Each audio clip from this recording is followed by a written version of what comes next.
everybody, it's TT Angie.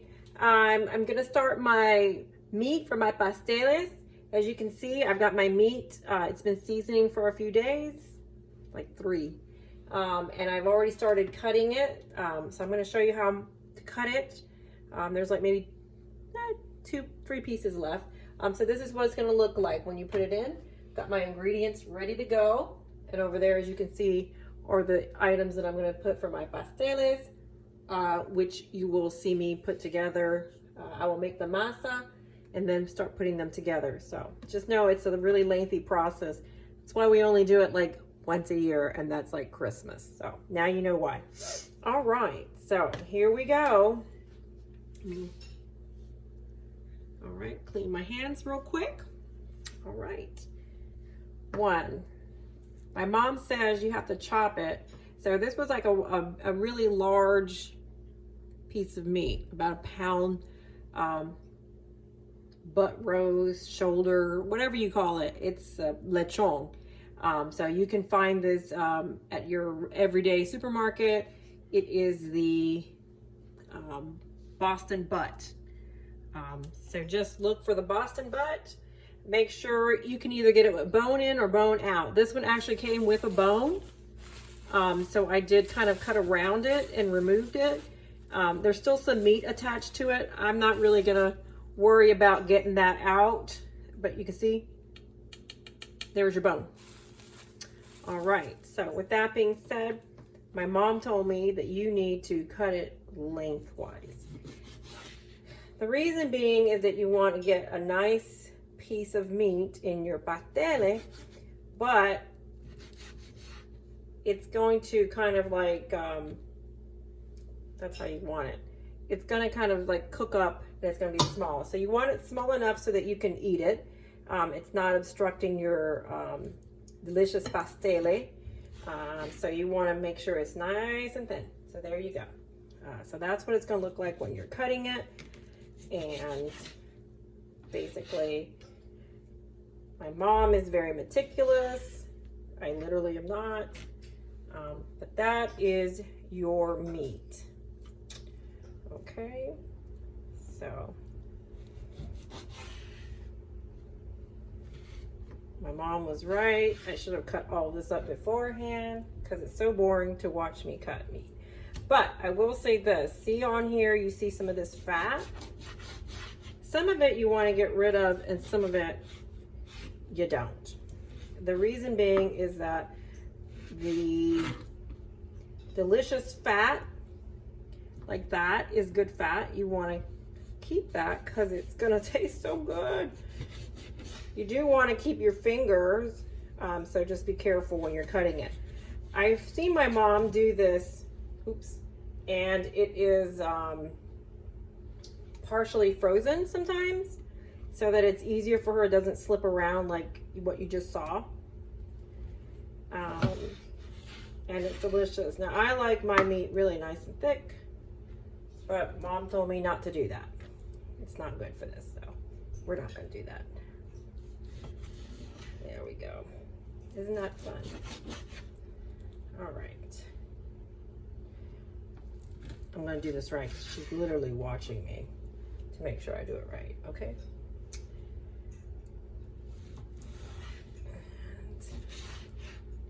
All right.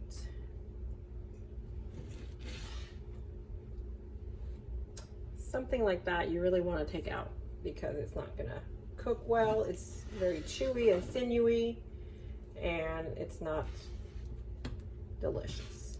It's just a mess. So there you go. All right, so I've got my meat cut up. Looks good. You see the seasonings for my sofrito? Boop. If you didn't watch my video on how to make sofrito, you need to, because it's actually quite easy, but you need it. So now we're going to start with this. All right, I'm going to clean my hands a little bit. All right, I'm actually measuring things out because that's important. So my mom says you need a half a cup of oil. You can use any kind. What you're trying to do is basically fry up the meat, give it a little bit of a base to fry. So there's my half cup of oil. Mom, do I need to go ahead and turn this on? Mom, do I need to turn this on? Go ahead and turn it on. What's the Yes, start cooking the meat. all right, so what temperature? Like a medium? Medium. Medium it is. All right, so that's a medium. And let me go ahead and start adding the rest. All right, Mom, what's next?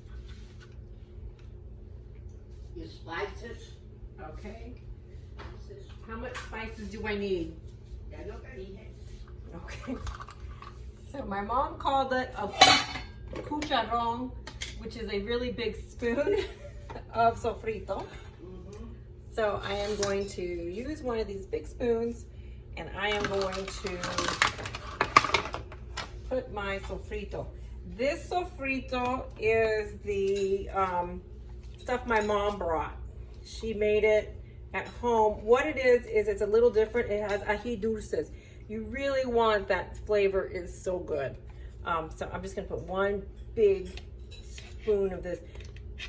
Don't be stingy with this. It's delicious. It adds everything you need. All right. 1 cucharon of sofrito. This one is actually already de-thawed, but I'm actually gonna cube it up because it's ready to go into cubes like this.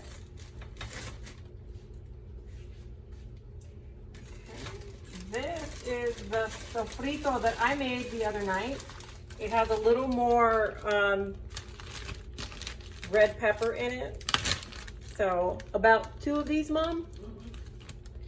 2 cubes. See, I'm glad I checked. All right, we want that in there.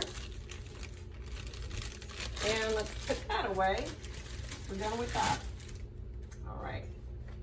As you know, every Puerto Rican home always has a box of sazon. And I'm gonna put 2 of these. Don't hit down. 2. So easiest way to put the 2 in, honestly, is just put them together, keep them together, do your little packs. Oh, I love sazon. It's so good.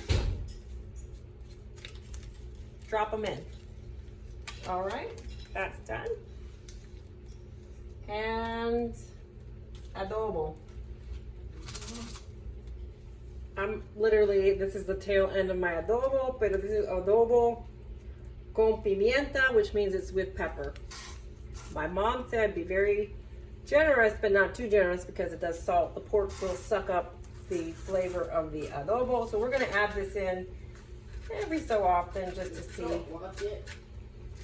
I see. Okay. I will not overdo the salt. My mom is reminding me not to overdo the salt. So we'll come back to this. Okay. It's already starting to do its thing.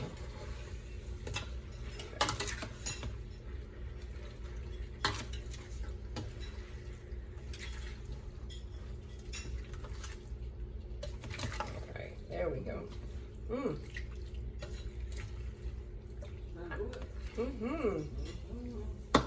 can already smell that, and I haven't even finished. How many capers do I have to put in there, Mom?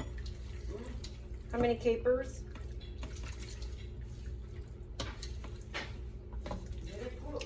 Okay, so then I don't have to add the... Everything, very cool. Do you have the olives and capers? Not yet, that's what I'm getting ready to do. All right. Got my capers here.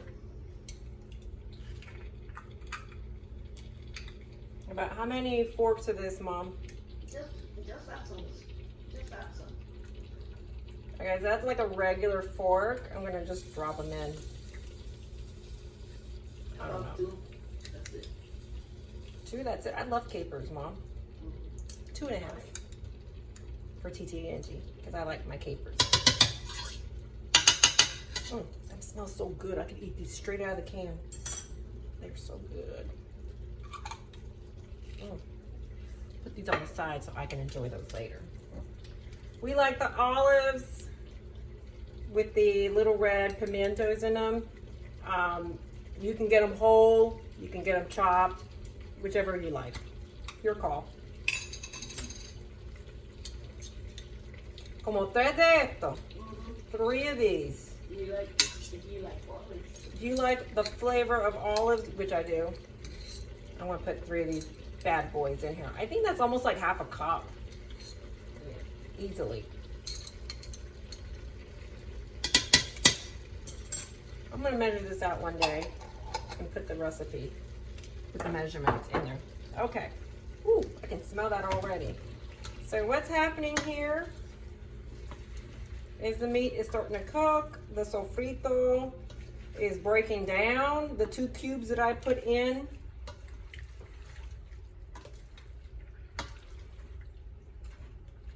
It's starting to break down. Ooh, that's so pretty. God, I love this color. I want to lick my spoon, but I can't because it's not cooked. It's raw. It's so delicious. And that is what your meat is going to look like. So when you come back, we will start with the meat. So what we're going to do is cook this meat, let it render up, and you're going to let it kind of cool down in the refrigerator before you start adding to your masa, your pasteles, because it's just going to need to cook and also get that nice juicy kind of stuff. And then when you put it in, it's going to be so good. All right, so this is basically the meat, la carne. I'm going to let that cook. We'll come back and we're going to finish up these pasteles, but there you go. Look how pretty that looks. I almost feel like it needs another packet of sazon. What do you think? Ma, un poquito más sazon. No? Ooh, that's a shame. It's beautiful. Let me see, Mama. Let me see that. I see, Mommy. That's good. That's good? Yeah, now lower the fire. Okay, lower the fire. Put the lid on it and let that meat let out the juices and cook. Because you need the juices with that oil to put on your masa. That is indeed true. All right. Thank you, Doña Ofelia. All right, so I am going to put the meat down to a low, let it cook, and then we'll come back and I'll show you what we're going to do with the meat once it's cooked. All right, well, thank you so much for watching. This is TT Angie. I'll see you in a little bit.